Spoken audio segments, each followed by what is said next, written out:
Inilah satu tanda bahwa kamu orang yang sangat bijaksana. Kamu sudah sangat spiritual, kamu sudah sangat mendalam pemikirannya, ilmu dan pengertiannya sudah sangat luas. Karena nggak mungkin menjadi bijaksana tanpa ilmu. Nggak mungkin menjadi bijaksana tanpa dicirikan pengertian yang sangat mendalam dan luas. Contoh, ada orang menyakiti saya. Kalau saya sempit berpikirnya, ih jahat banget dia ya. Itu sempit. Tapi kalau saya sudah banyak ngilmu, banyak belajar, sudah banyak pengalaman melihat contoh-contoh kehidupan, berpikirnya saya bisa agak luas. Mungkin dia lagi ada masalah. Mungkin di masa kecil dia ada luka batin yang belum kelar, sehingga penuangannya ke orang lain, tumpahnya ke orang lain. Mungkin di masa kecil dia ada kekecewaan-kekecewaan, kemarahan-kemarahan, luka batin yang terpendam. Belum tuntas, belum kelar, sehingga penuangannya tumpahnya ke orang lain. Ada suatu situasi atau pemicu, kebetulan aku dekat dengan dia, tumpahnya ke aku. Walaupun kelihatannya sepertinya dia itu jahat, tapi sebenarnya dia dulu adalah bayi yang sangat polos, yang belum tahu apa-apa, yang harusnya dibahagiakan. Namun dalam tumbuh kembangnya, entah orang tuanya, kakak adiknya, pertemanan, guru, keluarga ada yang menyakiti dia. Ada yang menzolimi dia, menghancurkan rasa berharganya. Ada yang membuat dia trauma. Semua luka-luka ini dia belum bisa atasi, dia belum bisa ikhlaskan.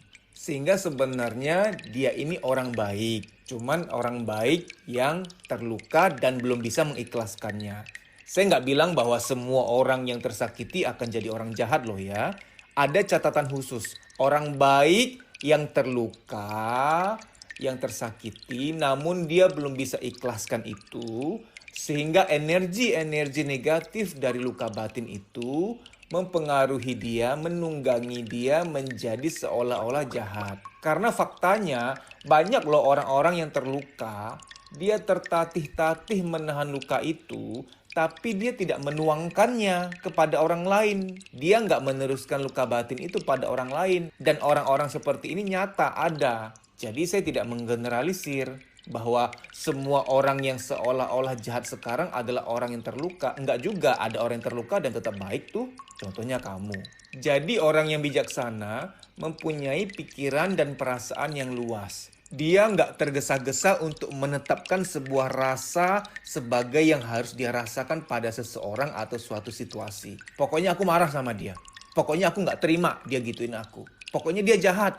Dia nggak tergesa-gesa menetapkan perasaan seperti itu. Dia mulai berpikir, dia ambil jeda. Kenapa ya ini orang ya? Dia kenapa ya? Apalagi ada masalah, apalagi dapet.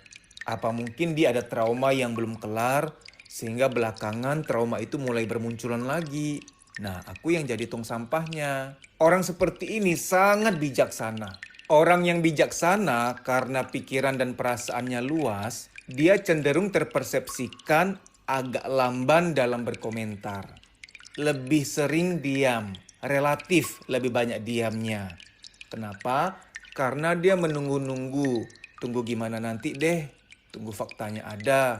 Kita belum bisa menilai sekarang. Misalkan, di sosmed kan sering ada kontroversi tuh. Kebijakan politik ini, kebijakan politik itu. Orang ini mengungkapkan pendapatnya. Ini salah, ini benar. Segala perdebatan soal sosial, politik, ekonomi yang seringkali dibahas netizen, dia jarang mau memberikan pendapat langsung terhadap hal-hal tersebut karena dia takut salah. Dia tunggu aja dulu, wait and see dulu, melihat fakta dan data yang ada dulu. Orang yang berpikiran luas, berperasaan yang luas, dia tidak mau untuk langsung menetapkan keputusan sekarang sebelum dia menafkahi pikiran dia yang luas itu. Pikiran dia kan luas tuh, harus menikmati fakta, harus menerima data yang ada. Agar pikiran yang luas itu bisa menetapkan pandangan yang luas dan bijaksana. Jadi bila kamu orang yang tidak tergesa-gesa untuk menilai sesuatu, orang yang tidak cepat berburuk sangka, orang yang mencari tahu dulu, orang yang mampu membuat pengandaian-pengandaian positif, misalkan ya. dia orangnya sebenarnya baik kok. Kemarin mungkin dia hilaf lah, tapi dia sebenarnya baik. Kalaupun dia jahat sama aku, dia tetap pernah baik sama orang-orang lain. Dia tetap ada baiknya. Sebenarnya cara untuk bijaksana tuh mudah. Kita nilai diri kita sendiri. Sebaik-baiknya kita, seniat-niatnya kita nggak mau nyakitin orang, pasti pernah kita hilaf, pasti pernah. Nah, tanpa kita sadari, kita pun pernah dipersepsikan orang bahwa kita jahat. Tapi kita yakin banget, aku bukan orang jahat. Ya mungkin waktu itu aku hilaf, mungkin waktu itu lukaku menunggangi aku untuk tanpa sengaja meneruskan energi negatif ke orang lain. Waktu itu mungkin aku lagi capek. Jadi kalau kita melihat diri kita sendiri, kita ini pun yang kita yakini sebagai orang yang baik, juga pernah salah, juga pernah menyakiti orang lain. Sehingga seharusnya cermin ini mampu untuk kita pakai melihat orang lain. Orang-orang itu juga di hati mereka berkata, aku sebenarnya orang baik loh, tapi kok aku begini ya? Karena gini, yang saya pernah jelaskan di video tentang alam bawah sadar. Banyak banget loh orang-orang yang dalam hatinya mengeluh, aku nggak mau begini, tapi kok aku lakukan ya? Kenapa ya? Contoh seorang ibu atau seorang ayah. Aku tuh sayang anakku, tapi kok kalau marah berlebihan ya? Kenapa ya? Itu biasanya dia sendiri sebagai anak dulunya terluka teramat sangat. Ada amarah terpendam tanpa dia sadar, alam bawah sadarnya menuangkan ke anak. Tapi dia nggak mau, dia tahu itu salah gitu. Contoh sederhana lah, Mas aku tuh mau hemat, tapi anehnya selalu boros. Itu uang tahu-tahu habis saja, nggak bisa dikendalikan. Tapi aku nggak mau seperti ini, aku maunya hemat.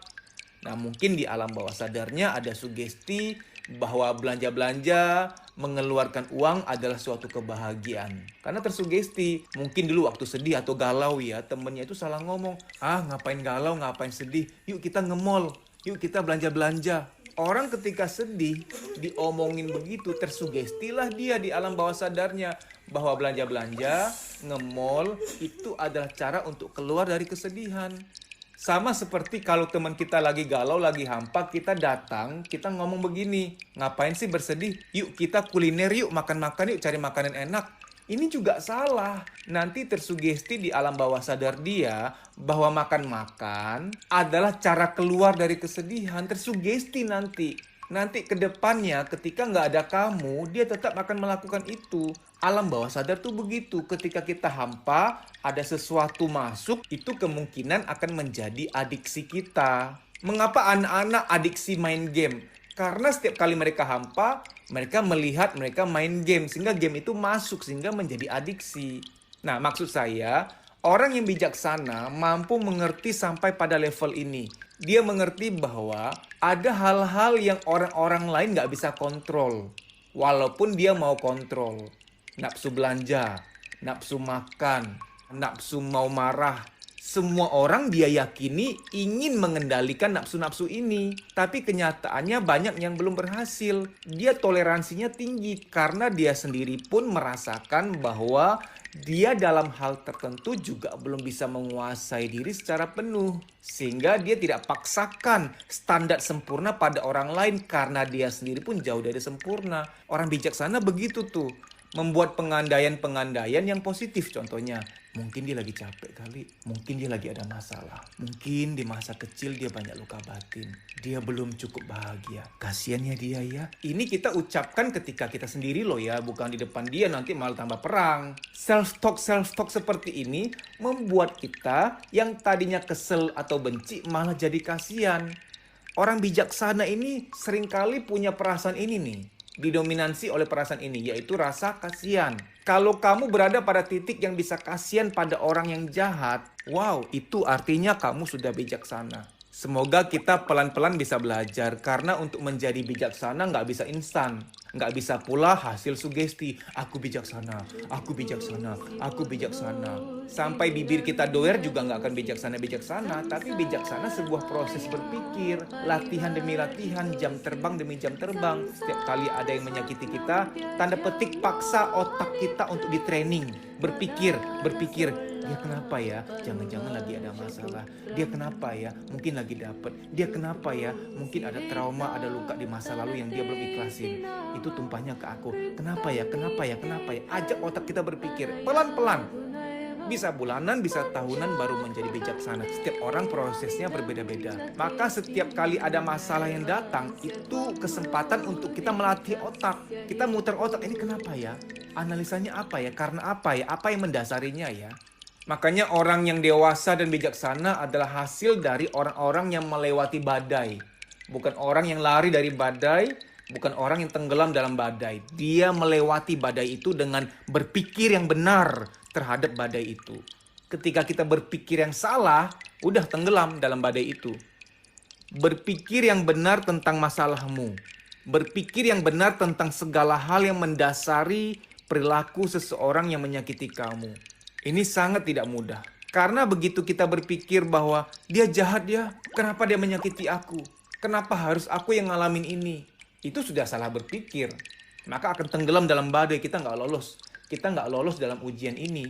Baik demikian, mohon direnungkan, semoga bermanfaat.